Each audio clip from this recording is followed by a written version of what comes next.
Welcome back to another video, guys.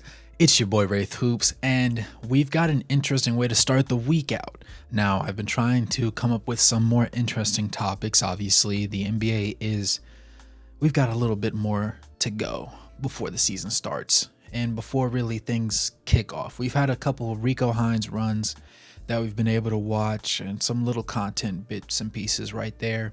But we're going to switch to an age-old tale of the LeBron James Michael Jordan debate for the GOAT conversation.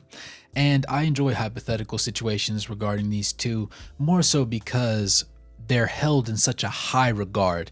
It only makes sense to compare them to one another, even though their games are completely different in most aspects of their play style and just their mentality when they come into a game. But I saw SportsCenter post a little question on Twitter, and it really piqued my interest. Even though I have a very strong opinion of which way it should go, I felt like it would be an interesting topic for the channel. So without further ado, we're going to go ahead and get into it. Would Michael Jordan be better in the 2010s, or would LeBron be better in the 90s? Now we're going to focus on two separate things, which being the rule changes and the mentality of both players when they go into those new stages of their careers. Now, for the sake of argument, we're just going to assume that they're both in their prime, so LeBron does shoot a little bit better from three than he does right now at these late stages in his career. MJ also will go ahead and give him the shooting that he did have that one year where they did end up decreasing the distance from the goal that the three-point line was, in which that I believe was the only season that he shot roughly league average or above league average from the three-point line at, I believe it was 32%. Now, with that in mind, let's get into it. Many people on Twitter, when they saw this post, found it very comical and laughable because they had their own strong opinions in either direction. One person said, LeBron in Jordan's era, the game was less athletic and slower. LeBron would thrive playing against the competition level that Jordan played against, and it would be similar to the way Wilt dominated his era. And while I don't entirely agree, I do understand what this fan was going for. Obviously, there was another troll that said Jor Bald is DeRozan with a worse three, which, granted, I do understand what he was going for, but it's reasonable to assume that MJ in his prime would likely shoot more threes and focus that and make that more of an aspect of his game, particularly if he was to play in the 2010s era, just because of how hard his work ethic was and how relentless he was about winning and scoring the basketball with his own two hands.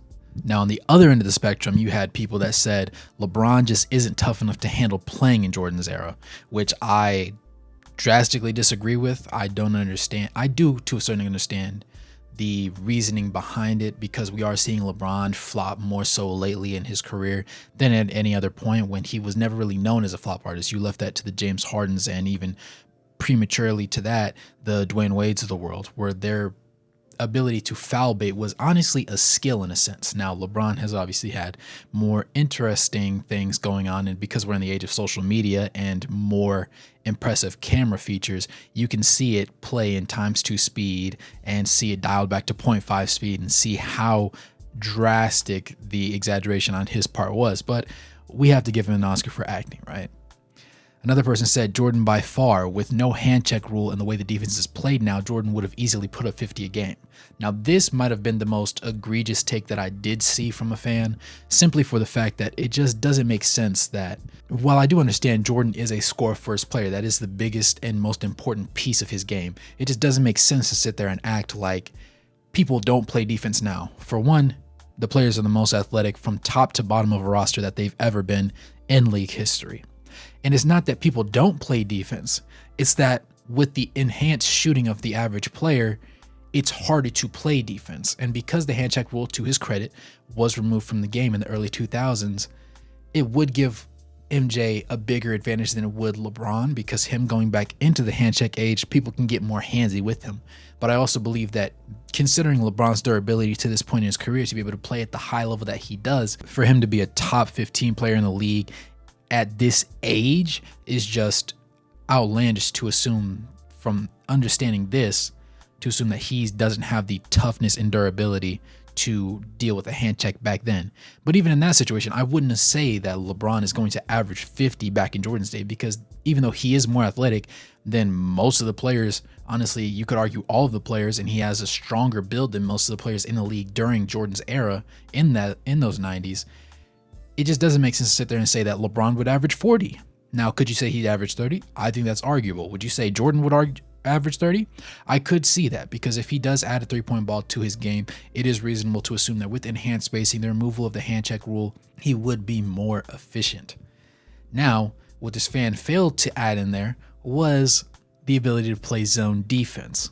Now, a lot of people don't completely understand just how important the ability to play zone defense is. And way back in the 1940s, it had been banned because they felt like it would change the dynamics of the game.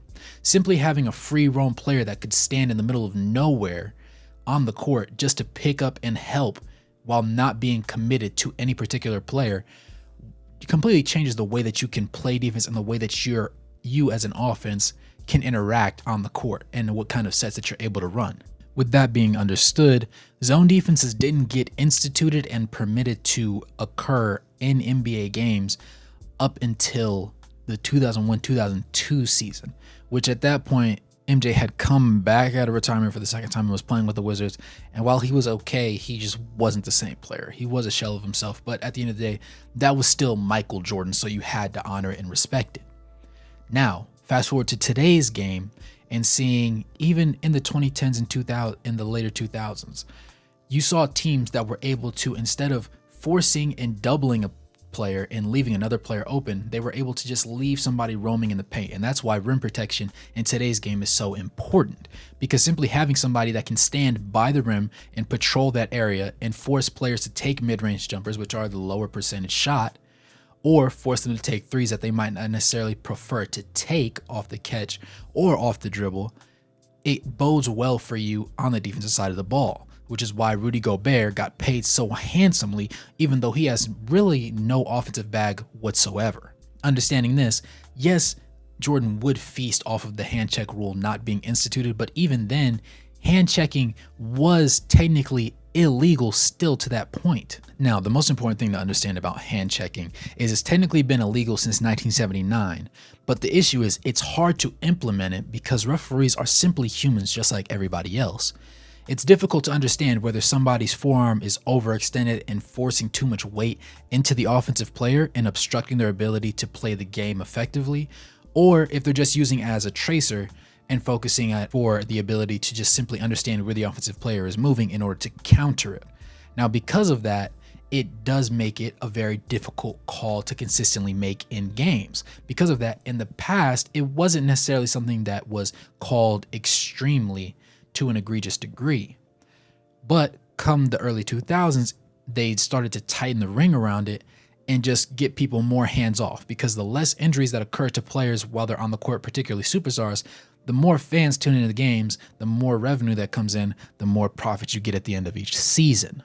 Now, with that being said, hand checks aren't necessarily the greatest issue in the world, because it's not as though somebody was getting punched in their stomach or getting jabbed in their chest every time when there was a person on the defensive side of the ball trying to hand check.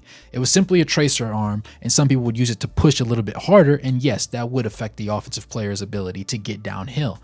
And back in the 80s and 90s, that was a more prevalent thing because you didn't shoot the three ball as much. Would it assist Jordan to understand that the hand checking rule is more focused in today's game and referees are more likely to call it out? Of course, but the zone defense is more important than arguably that could ever be. Let's take the Utah Jazz back in the past. Say he blows by Donovan Mitchell, who was playing shooting guard at the time, and let's say he gets downhill and he's met at the rim by Rudy Gobert. There is no guarantee that there's going to be somebody that he can make a dump off pass to. And considering that at the hype of Rudy Gobert's career, he's been prone to blocking 7% of the shots that are taken at the rim when he's on the floor, it's reasonable to assume that MJ's not going to be as privy to jumping and attempting to dunk on the 7-footer that is Rudy Gobert. Even against traditional centers that might be in the league that just aren't well as known.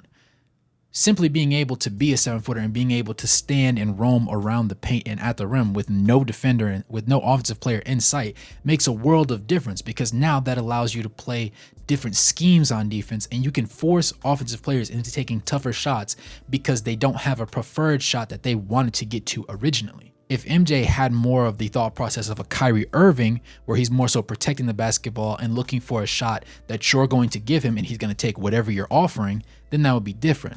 But we know MJ picked his spots, told people that he wasn't going to be stopped from getting to those spots, and then he would take those shots.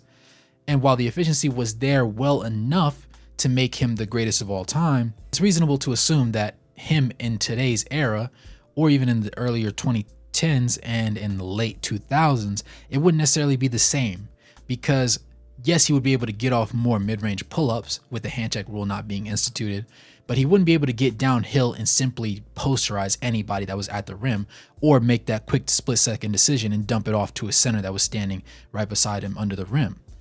The pass wouldn't always be there, and it wouldn't be a mandatory thing, simply because with spacing now being allowed, you have people that can roam around the three-point line and somebody that can just stand in the post and tell you, you're not coming in here.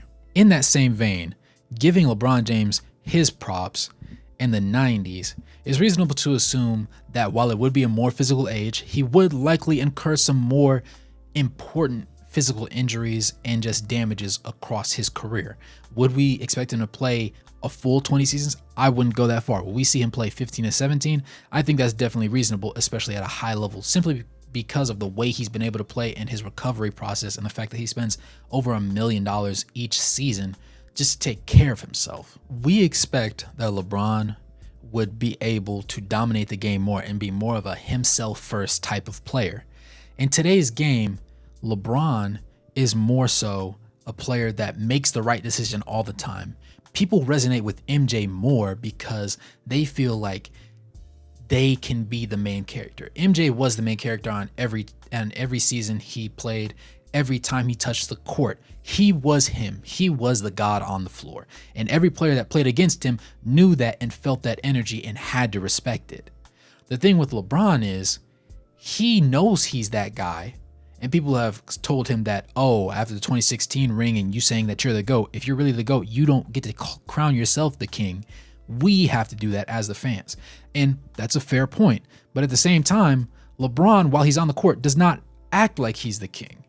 He simply goes out there and plays ball the best way he knows how. He is the most cerebral player, honestly, that we've ever seen play the game of basketball. He hasn't had a Hall of Fame coach with the exception of Eric Spoelstra when he was in Miami for those 4 years. MJ had Phil Jackson basically the entire of his career. So he had one of the top 3, arguably top 1 coaches the game has ever seen the entirety of his career. He played in the triangle offense. So he wasn't the system. He was a part of the system. Whereas LeBron is the system. LeBron is the only player arguably in NBA history that playing his own style of basketball was able to consistently win at the highest level and make it even to the finals.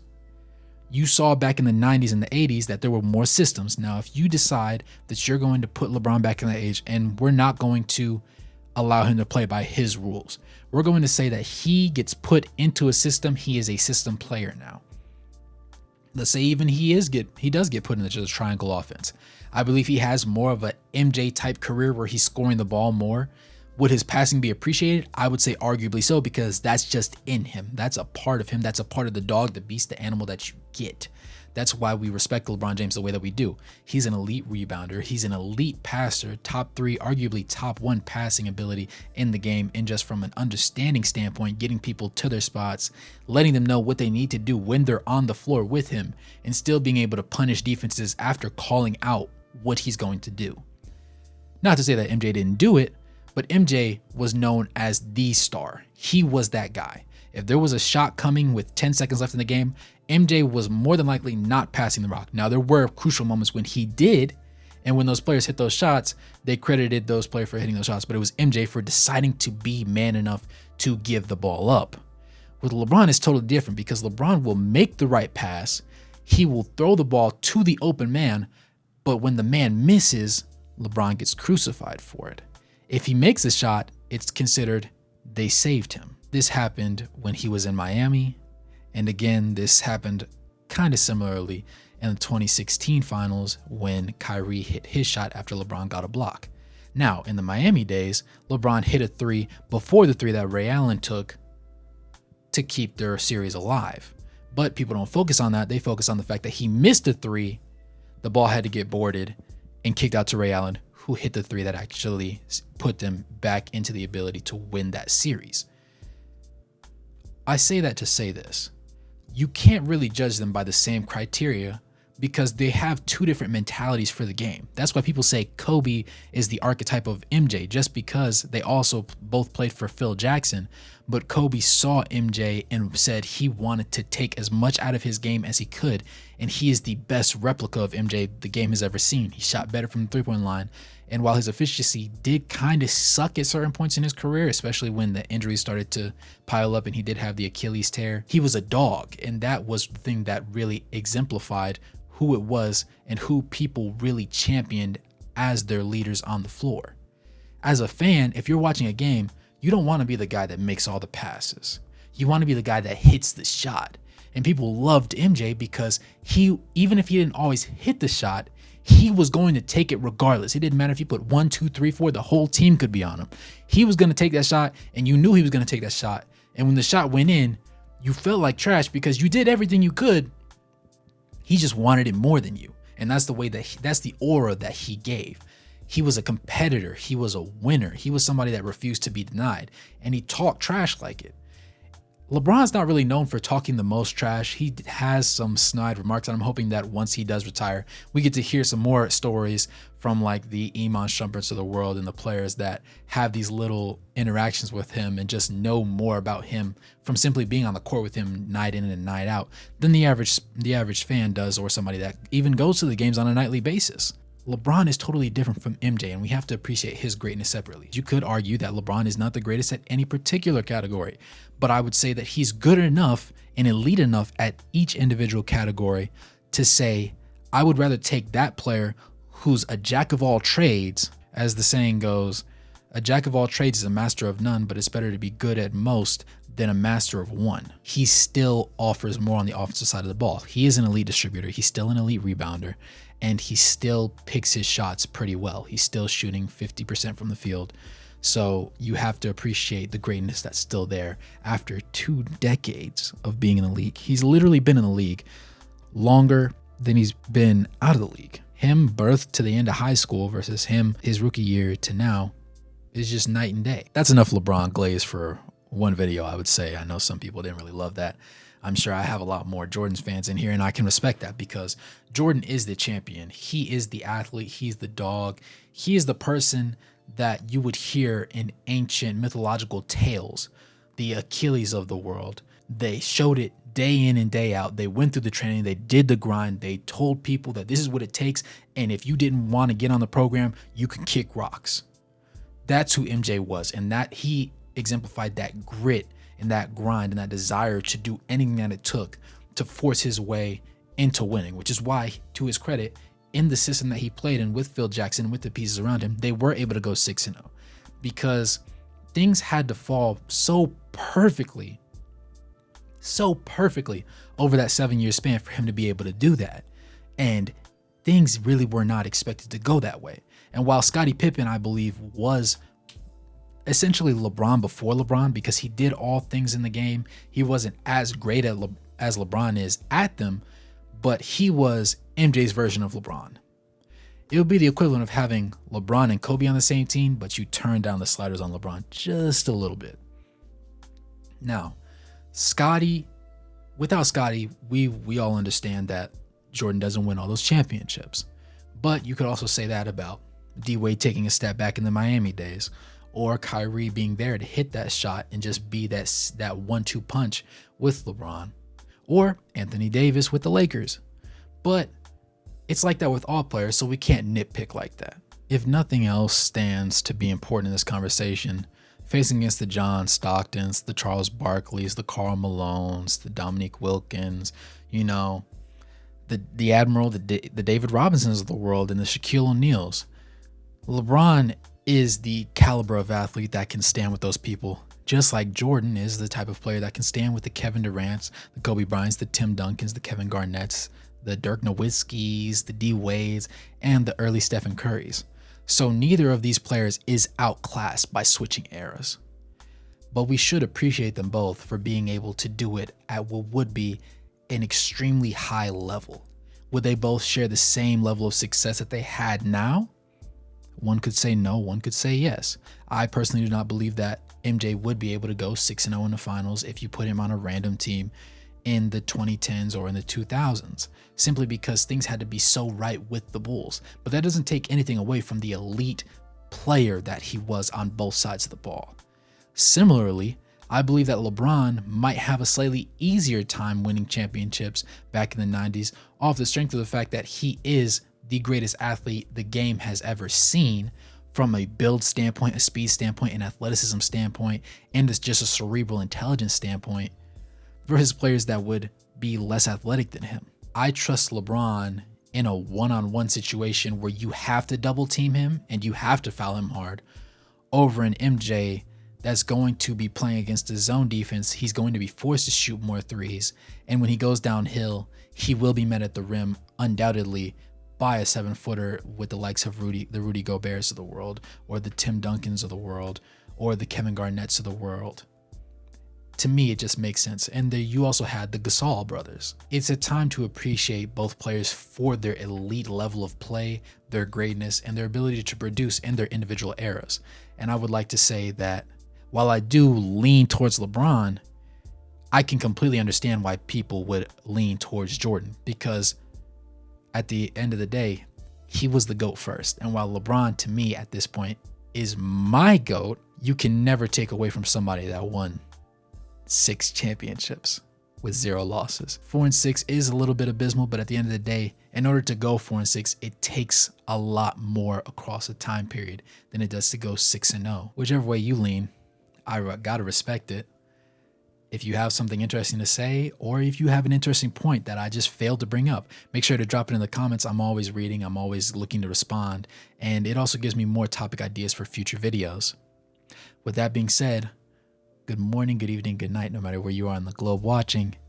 I appreciate you guys checking in. Hope you enjoyed this video. I know it was a little bit longer than really anyone I've had on the channel, but I'll catch you guys in the next one. Peace.